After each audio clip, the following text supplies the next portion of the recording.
Thank you for visiting experiencing-liberty.com. If you ever visit the Kansas City area, stop by. We would love to meet you in person. Our prayer for you is for today's message to be a source of encouragement and hope, and quite possibly change your life. We're glad you're here.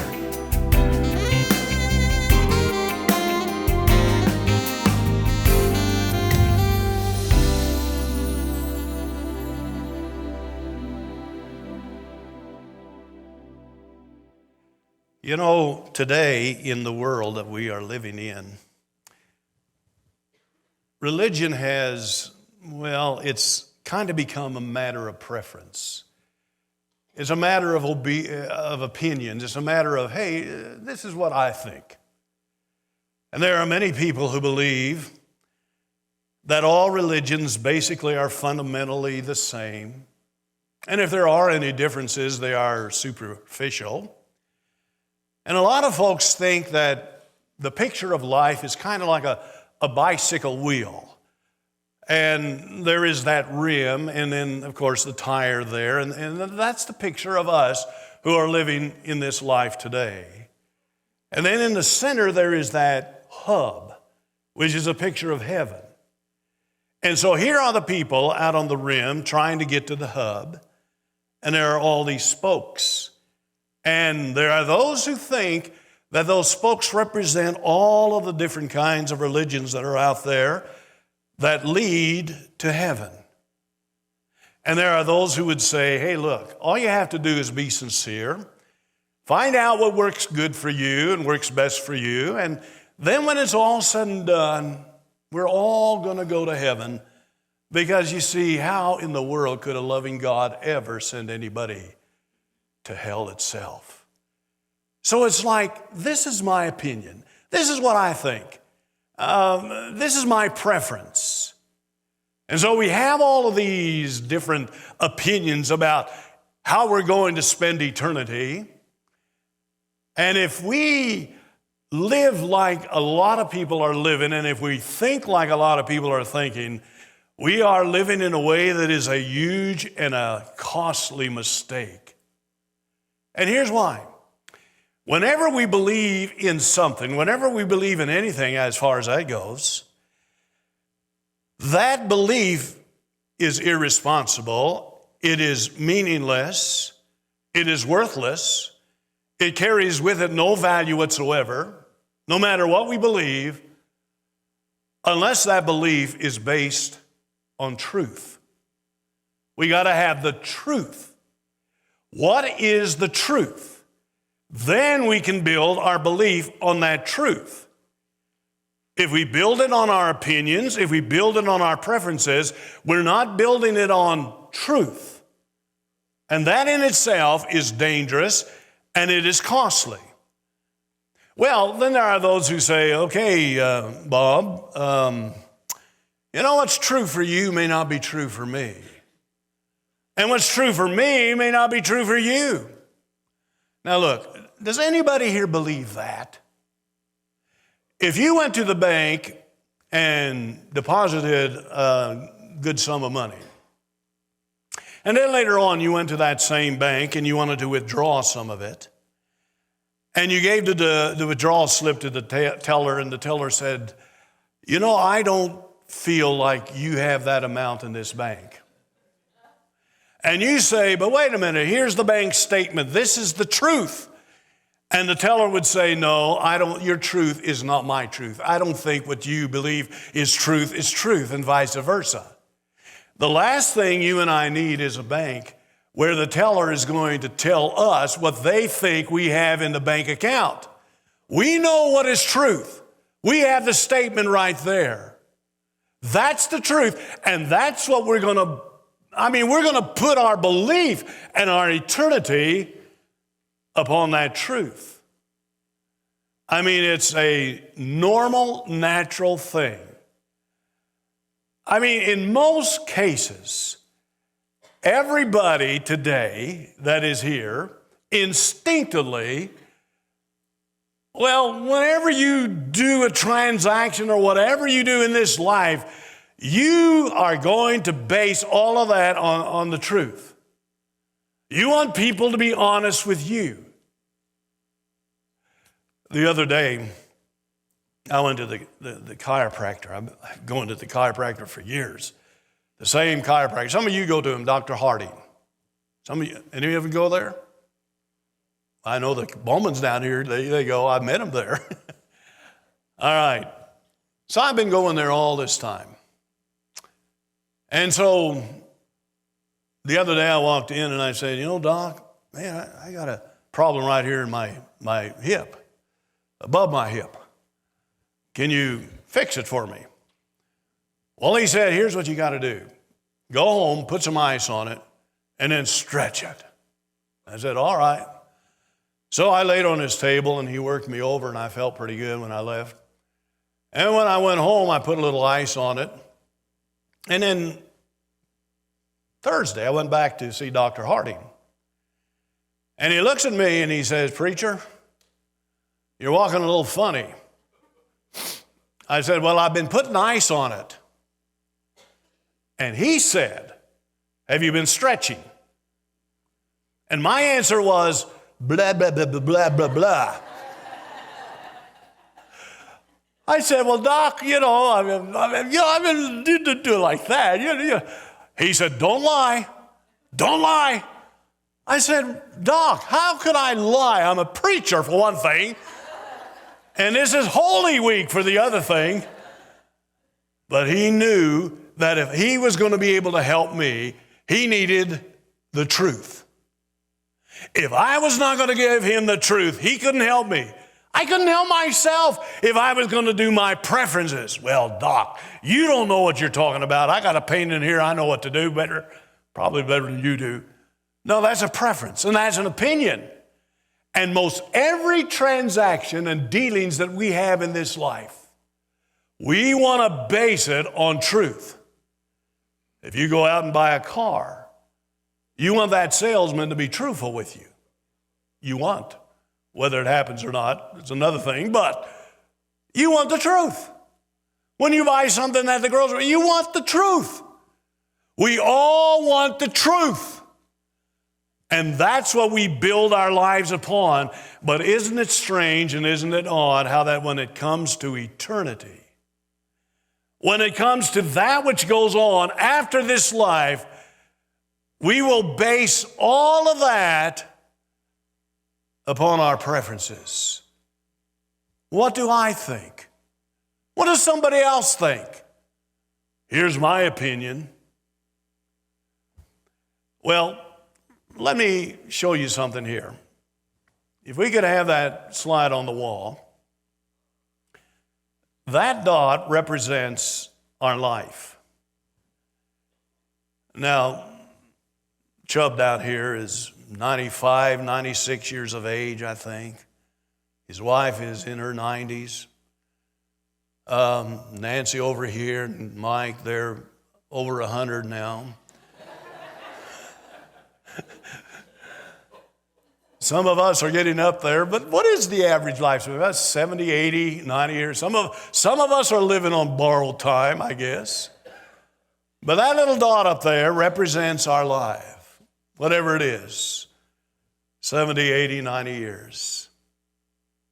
That's all we've got here on earth. Now, James, can you put the next slide on there? Now, all of those lines there's our life. Now, all of these lines here represent eternity. And those lines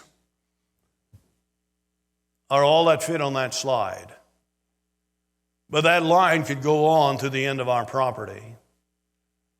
That line could go on to downtown Kansas City. It could go on to St. Louis. It could go on to the East Coast. That line could go on around the world. 1 and 2 and 10 and 100 times and 1,000 times and 1,000,000 times and 1,000,000,000 times and 1,000,000,000,000 times and still not come to an end. And that part right there determines all of that. You would think that we would want to make sure that the time that we're here on earth, which is going to determine our eternity, that we would make sure that we got it right. And in order for us to get it right, we need the truth. And the truth always comes from the Word of God. In Matthew chapter 28 and in the first 15 verses, Matthew gives to us the truth. And what I want to do this morning is go through those verses with you and just show you how important the resurrection of Jesus Christ is to our eternal destination. Where are we going to spend eternity is going to be determined on whether Jesus actually rose from that tomb. If he did not come forth out of the tomb, we're all doomed. But this morning we're here to worship God and praise God and thank God for the fact that he came forth out of that tomb. Now follow with me if you will. We'll start at verse number 1 of Matthew chapter 28. And when we come into these 15 verses, we're going to see some things that are spectacular and other things that are supernatural. But I'll guarantee you that everything we're going to read here is going to be truthful. Here's verse 1. In the end of the Sabbath, now the Sabbath was Saturday, as it began to dawn toward the first day of the week. Now, in the Jewish line of thinking, their day began at 6 o'clock in the evening and then went on through the night and through the day and then ended again at 6 o'clock. For us, it's midnight. But at 6 o'clock, the Sabbath ended. Now we come to Sunday. And as they went through the night, early in the morning as the sun was coming up, here come two ladies, two Marys, Mary Magdalene and the other Mary, to see the sepulchre. You see, they wanted to anoint the body of Christ. They couldn't do it on Saturday. That was the Sabbath. So they had to wait till Sunday, and when they came on Sunday, the idea was, as they came to the garden tomb, that they were going to go in and anoint the body with spices because they hadn't had time to do it on Friday when he was crucified. All right, look at verse 2 and 3.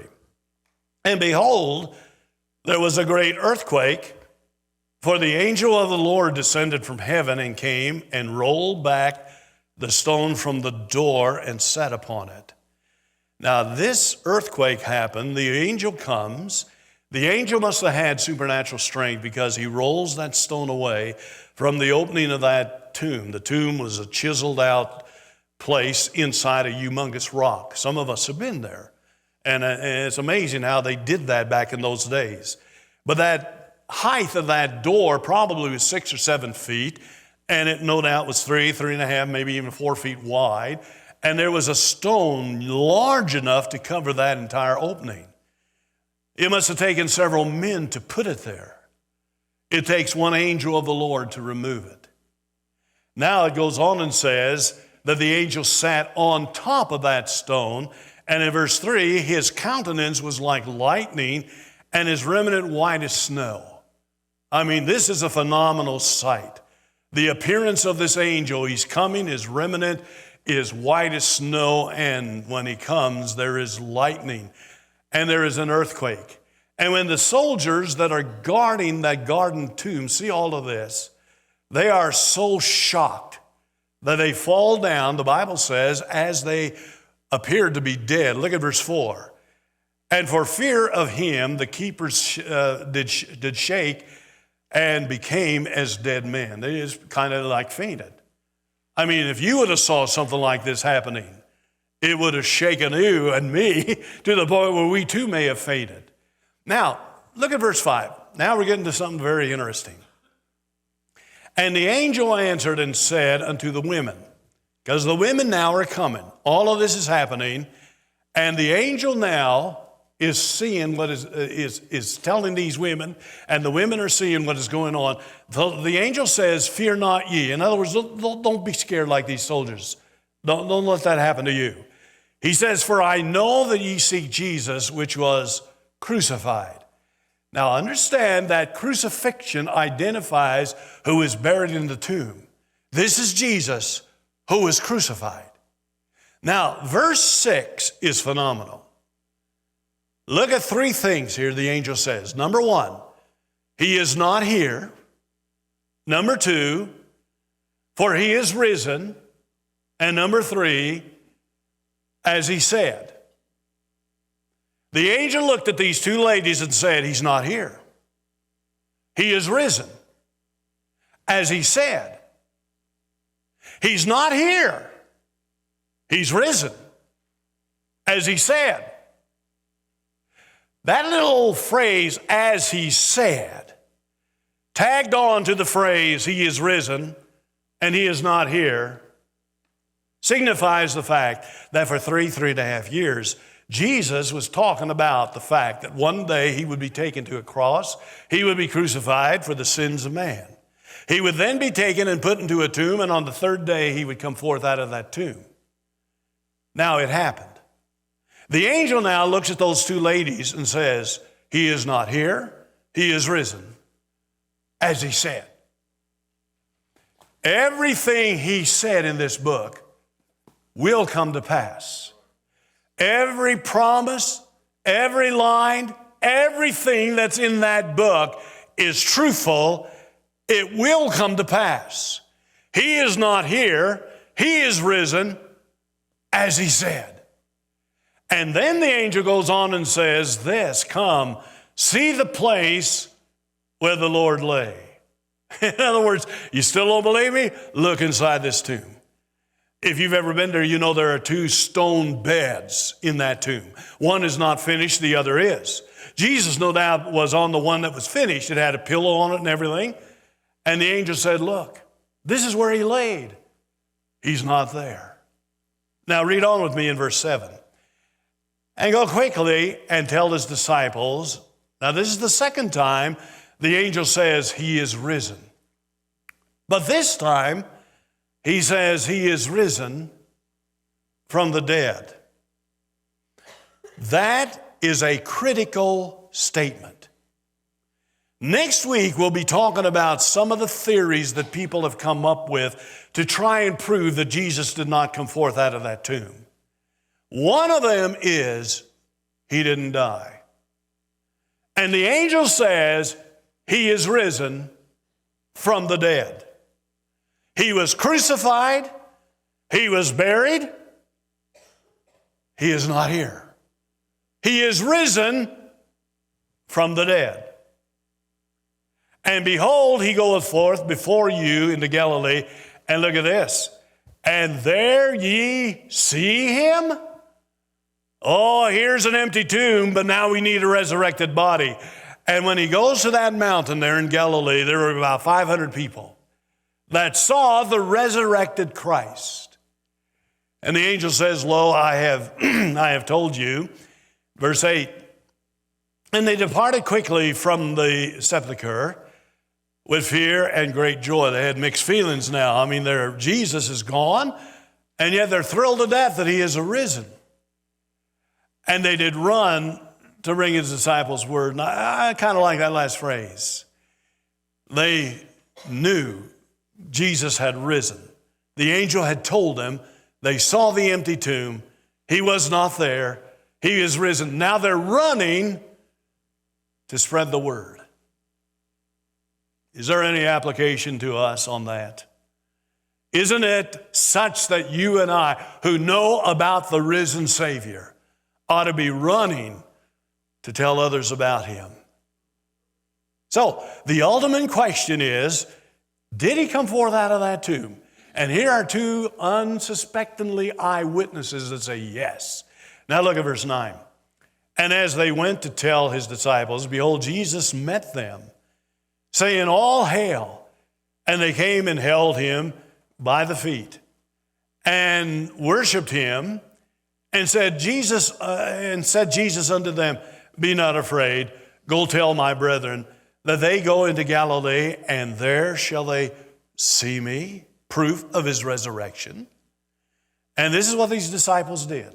They went and they told the disciples to meet Jesus in Galilee on the mountain. But now, Matthew doesn't tell us this. The Gospel of Luke and John tell us how that when the disciples hear that Jesus has risen, James, along with Peter, run to the vacant tomb. And John outruns Peter. And he kneels kind of there, doesn't go in, but Peter, he runs right in. I mean, those Gospels tell us about that. Matthew does not. What Matthew does is he brings us now to the soldiers and to the guards that have been stationed there to keep an eye on that tomb. Now, I don't know how many guards or soldiers there were. Some say there must have been at least 8. Others say 12. We don't know for sure. But look at verse number 8 now, 11, Matthew 28, verse 11. Now this is the guards, these are the soldiers now. They were leaving now. Everything had happened, and so they were going. Behold, some of the watch, some of those guards, they came into the city, that's Jerusalem, and showed unto the chief priests, the religious leaders now, all of the things that were done. Now, these religious leaders aren't sure what to do. Here's what they do. Look at verse 12. And when they were assembled with the elders, more religious people, and had taken counsel, here's the idea they came up with. They gave large money unto the soldiers, saying, say ye, and this is what now the soldiers are supposed to say, his disciples came by night and stole him away while we slept. Back in that day, robbing a tomb was a common problem. It's not so much of a problem today, but back then it was. And for the soldiers to come and circulate this particular idea that while they slept, the disciples came and stole the body of Jesus, that would have been very well accepted by the people of that hour that lived in that day in Jerusalem. I mean, there really was no problem in saying that the tomb is empty. Everybody agreed on that. But these religious leaders did not want anybody to believe that Jesus actually arose from the tomb. He was not at the tomb, but he didn't rise, according to the religious leaders. Now, we know that what these disciples are spreading is a lie. But the people of that day, they didn't know that. The soldiers knew it, the religious leaders knew it, but they didn't know it, and they just accepted it. Yeah, that tomb is empty. Those disciples came and stole the body. Now look at verse 14 and 15. And these religious leaders are talking now, and if this come to the governor's ears, in other words, it's circulating now to the point where it probably will come to the ear of the governor, we will persuade him and secure you. So they took the money. The soldiers now took the money and did as they were taught. And this saying is commonly reported among the Jews until this day. Now, this lie started on Easter Sunday morning. The very day that Jesus came out of that tomb is the day that the soldiers talked to the religious leaders and then begin to circulate the lie. I want you to notice how that this lie started, because the religious leaders gave large sums of money to those soldiers. Our world today is filled with deception. Oh my goodness. Scams, deceivers, lies, conspiracies. It's all over the place. You can't believe hardly anybody. And basically the bottom line of it all is money. Money. Now forgive me for saying this, but in religious circles, there are a lot of people who claim to be religious people who are deceivers, who are not telling the truth. And one of the reasons for their being that way is because they're raking in quite a bit of money. money, the root of all evil. We need to be exceptionally careful when it comes to religion and our eternal destination, that we don't fall for those who are telling us that Jesus did not come forth out of that tomb. You see, the angel said, "He is not here. He is risen," as he said. The two witnesses, those ladies, looked and saw where he laid. He wasn't there. Later on, here is John and here is Peter who come, see the empty tomb. Many others have gone to that tomb, including some of us, and it's empty. Why would there be those who would say, "You know what? While those soldiers slept, the disciples came and stole his body"? Why would they do that? It's because Satan, the enemy, the devil, will do everything he can to deceive people to not believe in the resurrection of Christ. Because if we cannot believe in the resurrection of Christ, we cannot be saved. There's no way that we're going to go to heaven if we do not believe that Jesus rose from that tomb. We're not talking about a resuscitation here, nor are we talking about a reincarnation. We're talking about a literal resurrection. If Jesus did not rise from the tomb, we are all wasting our time this morning. If Jesus did not come forth out of that tomb, why in the world would we want to put money into that offering basket to support this ministry, this church, and the Gideons? If Jesus did not come forth out of that tomb, those of us who are Christ followers, those of us who believe in the Bible, those of us who are following Jesus and claim to be on our way to heaven, if Jesus did not come forth of that tomb on that first Easter Sunday morning, we are the biggest fools on earth. Satan does not want people to believe in the resurrection of Christ. And yet, if he came forth out of that tomb, if Jesus literally came out of that tomb, then let's face it, everything we're doing needs to be augmented. Everything we're saying about Jesus, we need to spread it more and more and more. The more we're doing for Christ, we even need to do more than what we're doing, because Jesus arose from the tomb, and as he was ascending into heaven, his angel said, "This same Jesus which you're seeing going up into heaven is so coming back." And my dear friends, keep an eye on what's going on in this world today, because Jesus is soon, soon, soon coming back. I wouldn't be surprised if he would come back today. We're so close. And if Jesus arose from that tomb, dear friend, if you are not a believer, if you're not a Christian, you remember that illustration we started out with? You got that little space of time, and you're right now living in that 80-year period, let's say.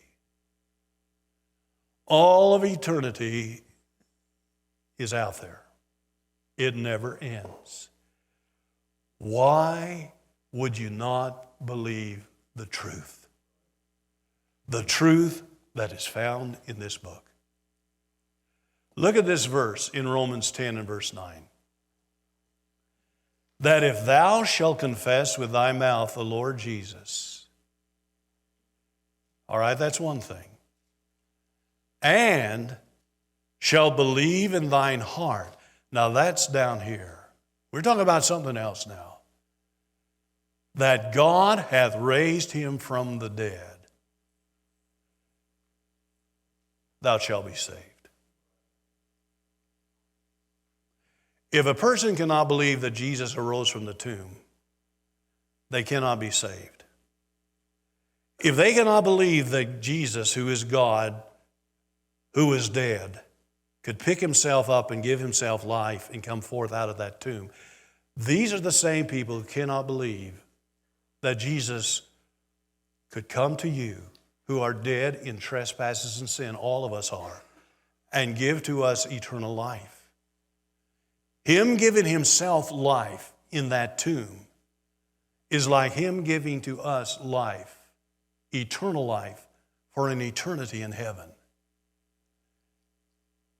This past week, a dear sister of ours, just a few hours ago, went to be in the precious arms of Jesus.